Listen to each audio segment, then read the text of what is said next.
Digital electronics के आज के लेक्चर में हम लोगों को सीखना है कि हम लॉजिक सर्किट की डिजाइनिंग कैसे करते हैं। तो आइए आज स्टार्ट किया जाए। लॉजिक सर्किट की डिजाइनिंग करने के लिए क्या रूल्स हैं।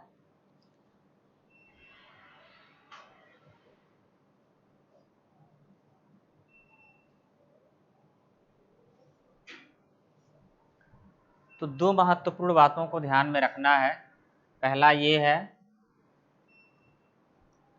पहला पॉइंट इसमें ये है कि क्या क्या इनपुट्स आपको लेने हैं, इनपुट में क्या क्या आपको लेना है। दूसरी जानकारी ये है कि जो आप इनपुट ले रहे हैं उस इनपुट पर आपको करस्पॉन्डिंग क्या आउटपुट मिलने वाला है।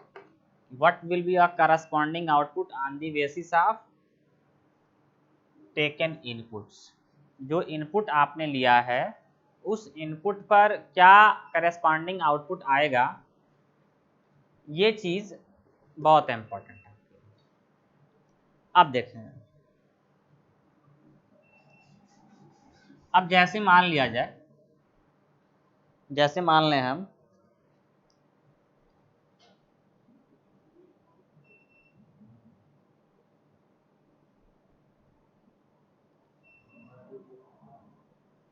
जैसे देखिए यहाँ पे कह रहा है कि इसके लिए हमको ट्रूथ टेबल कैसे डिजाइन करनी होती है। जैसे मान लो यहाँ पे दिया हुआ बना करके, ध्यान देना इसको कि मेकिंग अ ट्रूथ टेबल।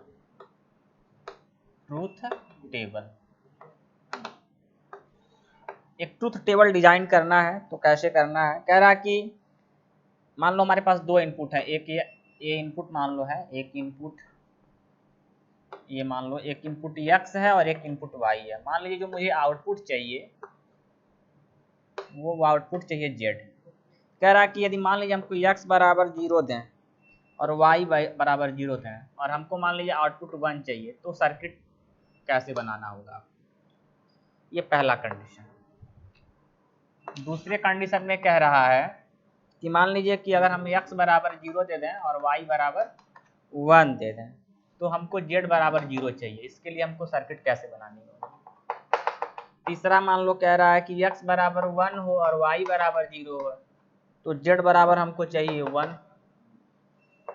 चौथा कंडीशन कह रहा है कि यदि x तथा y दोनों 1 कर दिए जाए और हमको तब z 1 मिले, इसके लिए सर्किट कैसे डिजाइन करना। ठीक है, इसके लिए इन्होंने क्या किया, टेबल में तरीका दिया और उस तरीके के बेसिस पे कैसे डिफाइन कर रहे हैं ध्यान दीजिएगा। तो मैं टेबल बना के समझा रहा हूँ आपको। ये तो पहले वो कंडीशन लिए गए, जैसा कि हमने कहा कि हमको मान लीजिए x और y की अगर ये डिजायर्ड वैल्यू हम देते हैं तो हमको z ये मिलना चाहिए। अब z ये मिलना चाहिए तो इसके लिए हमारा तरीका क्या होगा, हम क्या कॉन्सेप्ट अप्लाई करेंगे ताकि हमको मिले जो है। तो ऐसा करने के लिए हमारे पास दो तरीके होते हैं, एक होता है सोप मेथड और एक होता है पीओएस मेथड। सोप का मतलब होता है सम ऑफ प्रोडक्ट, ध्यान दीजिएगा, सम ऑफ प्रोडक्ट। और पीओएस का मतलब होता है प्रोडक्ट ऑफ सम। ये दो चीजें होती है, एक होता है सम ऑफ प्रोडक्ट और एक होता है प्रोडक्ट ऑफ सम। तो अब सम ऑफ प्रोडक्ट और प्रोडक्ट ऑफ सम का देखिए कॉन्सेप्ट क्या है।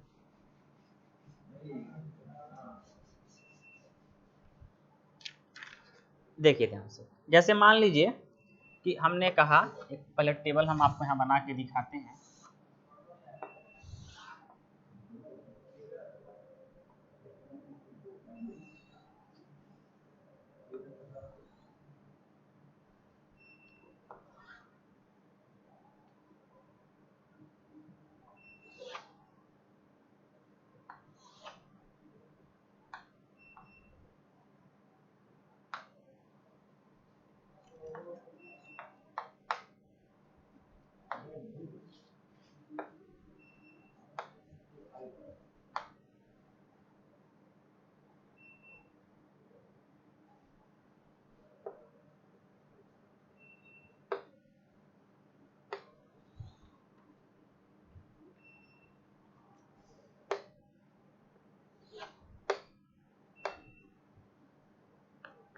देखिए जैसे मान लीजिए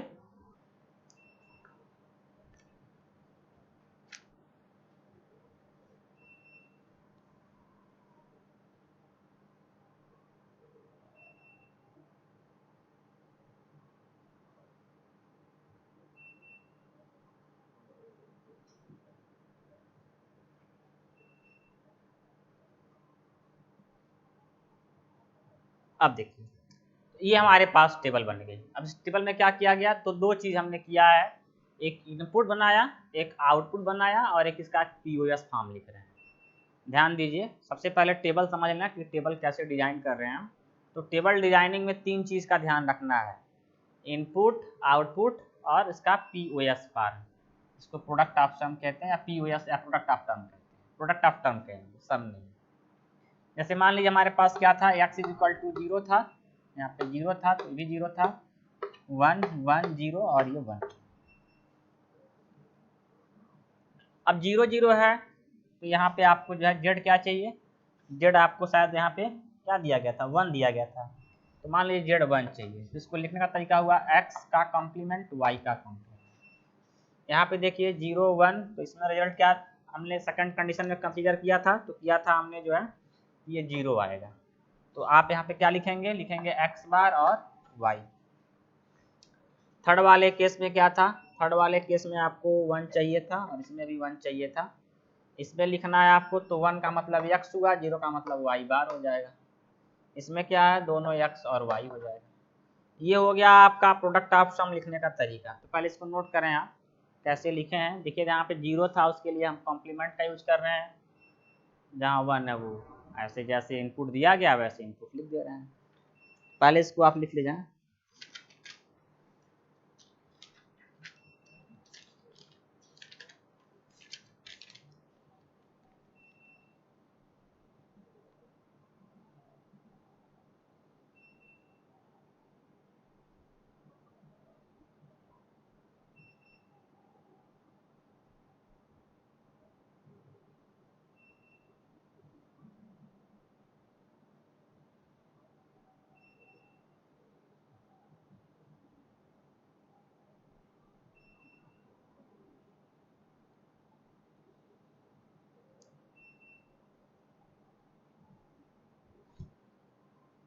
ठीक है, नोट करिए इसको जल्दी से।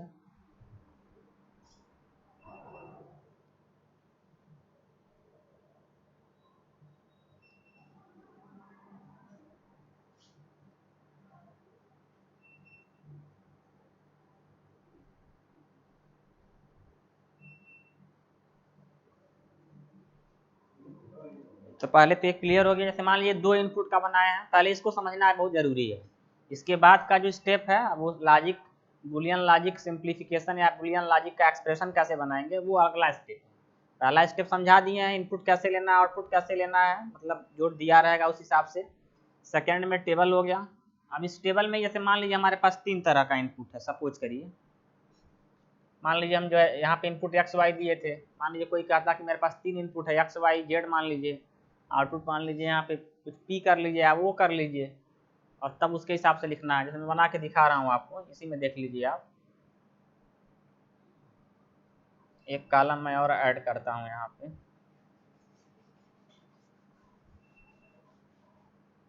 मान लीजिए कि ये x है, ये y है, और ये मान लीजिए आपका z है।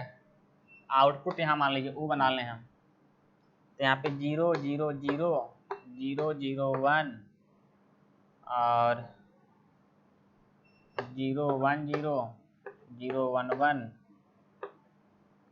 और 1 1 1 1 2 3 4 5। देख लो तो सही बनाए हैं, ऐसे बनाते हैं। एक मिनट, 0 1 0 1 0 1 0 1 2 3 4 5 6 7 8 8 हो जाएगा भाई। 3 इनपुट है तो 2 के पावर 3 तो मतलब 8 इनपुट बनाएंगे। 0 0 1 1 0 0 1 1 2 2 4 2 6 2 8 4 बार 0 4 बार 1। अब देखिए आप, मान लीजिए इसके अकॉर्डिंग 0 0, मान लीजिए हमको आउटपुट 1 चाहिए, इसके अकॉर्डिंग मान लीजिए हमको 0 चाहिए, 1 चाहिए, 0 चाहिए, 1 चाहिए, 1 चाहिए, 1 चाहिए, 1 चाहिए, 1 चाहिए, 1 2 3 4 5 6 7 8 ऐसे चाहिए। तो अब हम कैसे लिखेंगे इसको, यहाँ पे प्रोडक्ट ऑफ सम कैसे लिखेंगे इसको देख लो। जैसे मान लो यहाँ पे क्या है, x है और 0 है तो x बार, y बार और z बार। यहाँ पे आ जाओ एक्स बार वाई बार और यहाँ पे जेड हो जाएगा। फिर यहाँ पे आ जाओ 0 1 0, तो मतलब एक्स बार वाई जेड बार। यहाँ आ जाओ 0 1 1, तो इसका मतलब एक्स बार वाई जेड। यहाँ आ जाइए 1 0 0 यानी कि एक्स वाई बार जेड बार। यहाँ आ जाइए 1 0 1 यानी कि एक्स वाई बार और जेड। 1 1 0 यानी कि एक्स वाई और जेड बार। 1 1 1 यानी कि एक्स वाई। ये तरीका है लिखने का, 1 2 3 4 5 6 7 8। तो इस तरह से हम जो है टैबुलेशन करते हैं, टेबल जनरेट करते हैं। ये तो अभी हम आपको सिर्फ 2 स्टेप बताए हैं डिजाइनिंग का। पहला ये है कि भाई हमको सबसे पहला स्टेप ये ध्यान देना है कि क्या इनपुट है और उस इनपुट के अकॉर्डिंग क्या हमको डिजायर्ड आउटपुट चाहिए, ये पहले तय होना चाहिए। और कितने इनपुट हैं ये क्लियर होना चाहिए।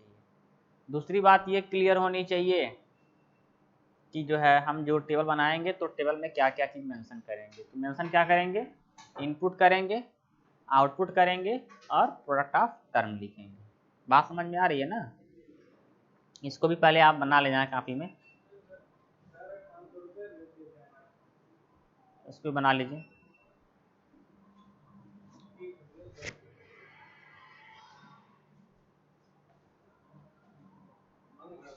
नहीं बस 5 मिनट।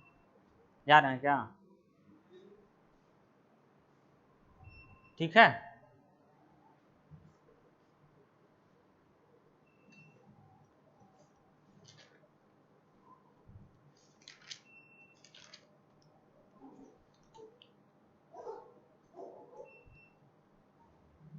एक चीज़ थोड़ा सा जैसे कन्फ्यूजन टाइप का जो आपको हो सकता है, हो रहा होगा, वो आप समझ लें हमसे कि जैसे 2 चीज़ है। मैंने अभी बताया था ये बन गया होगा टेबल, या मैं साइड में बता दे रहा हूँ। जैसे मैंने अभी लास्ट में बोला था, थोड़ा अभी ये स्टेप से हट के बाद मैं बोल रहा हूँ, ऐसा नहीं कि इसको इस पर जोड़ लेना। 2 चीज़ मैं बोला हूँ, एक बोला हूँ POS और एक बोला हूँ SOP। तो इन दोनों का थोड़ा मीनिंग समझा देते हैं ताकि अभी आगे यूज में आएगा तो कन्फ्यूजन नहीं होना चाहिए। POS का मतलब क्या होता है? POS का मतलब होता है product of sum. Product of sum किसका सम करते हैं? तो इनपुट का। जैसे मान लीजिए product of sum, product of sum यानी कि मान लो मेरे पास 3 इनपुट है एक्स वाई जेड। मान लो मेरे पास दिया है, एक दिया है एक्स प्लस वाई, एक दिया वाई प्लस जेड, एक दिया मान लो जेड प्लस एक्स। तो इसका मतलब ये है, इसने कहा कि सम ऑफ द माने प्रोडक्ट ऑफ द सम, यानी कि ये हो गया, ये टर्म मान लीजिए हो गया टर्म नंबर 1, टर्म नंबर 2 और टर्म नंबर 3। तो इनका स्टेटमेंट, इसकी मीनिंग समझा रहे हैं। पहले इसकी मीनिंग समझिए फिर इसकी मीनिंग समझिएगा। प्रोडक्ट ऑफ सम इसका मतलब ये हुआ कि जैसे मान लीजिए एक टर्म ये है, एक टर्म ये, एक टर्म ये है, तो इनके प्रोडक्ट का सम करना है। इनके प्रोडक्ट का क्या करना है? प्रोडक्ट ऑफ सम का मतलब क्या हुआ? प्रोडक्ट ऑफ सम का मतलब ये हुआ कि ये देखिए यहाँ पे ये है सम है, ये भी सम है, ये भी सम है। अब इन तीनों का आपस में क्या कर देना है? प्रोडक्ट कर देना, यानी कि T1 into T2 into T3। इसको बोलते हैं हम लोग POS फॉर्म। ध्यान दीजिएगा, ये POS हुआ। POS क्या होता है? T1 into T2 into T3, यानी कि ये T1 हो गया, ये T2 हो गया और ये T3 हो गया। बात को समझने का प्रयास करिएगा कि जैसे मान लीजिए सम दिया है यहाँ पे, तो इनके अब सम को जो है, इनका जो सम है इंडिविजुअल, एक टर्म हुआ, एक टर्म हुआ, एक टर्म, अब इन तीनों का प्रोडक्ट कर देना है। बात क्लियर हो गई? दूसरा स्टेप क्या आता है उसको समझ लो अब। दूसरा हमारे पास है POS यानी कि product of sum. Product of sum इसमें मान लो एक्स है, ये एक्स वाई मान दिया है, वाई जेड दिया, जेड एक्स दिया। इसका सेंस ये है कि मान लो एक टर्म ये हुआ T1, इसका T2 और एक टर्म ये हुआ T3। तो प्रोडक्ट ऑफ सम का मतलब ये है, प्रोडक्ट ऑफ सम का मतलब ये है कि एक टर्म एक टर्म, अब इन तीनों टर्म को हमको क्या कर देना है? जोड़ देना है। T1 plus T2 plus T3, यानी आपको क्या मिलेगा? मिलेगा x y plus y z और प्लस में जेड एक्स। ये आपका हो जाएगा POS। तो ये सोप का मतलब क्या होता है, पोस का मतलब यानी कि पीओएस का मतलब क्या होता है, एसओपी का मतलब क्या होता है, मैंने आपको समझा दिया। बाकी टेबल में अब इसके आगे जो अगला स्टेप है अभी आएगा, तो हम आपको नेक्स्ट टाइम बता देंगे कि थर्ड स्टेप इसका कैसे हम आगे डिजाइनिंग में यूज करते हैं। ठीक है, ये रहा आपका जो है डिजाइनिंग से रिलेटेड कुछ इंपॉर्टेंट टाइप की स्टेप्स। ठीक है, बस आज इतना रहने देते हैं। Okay, thank you.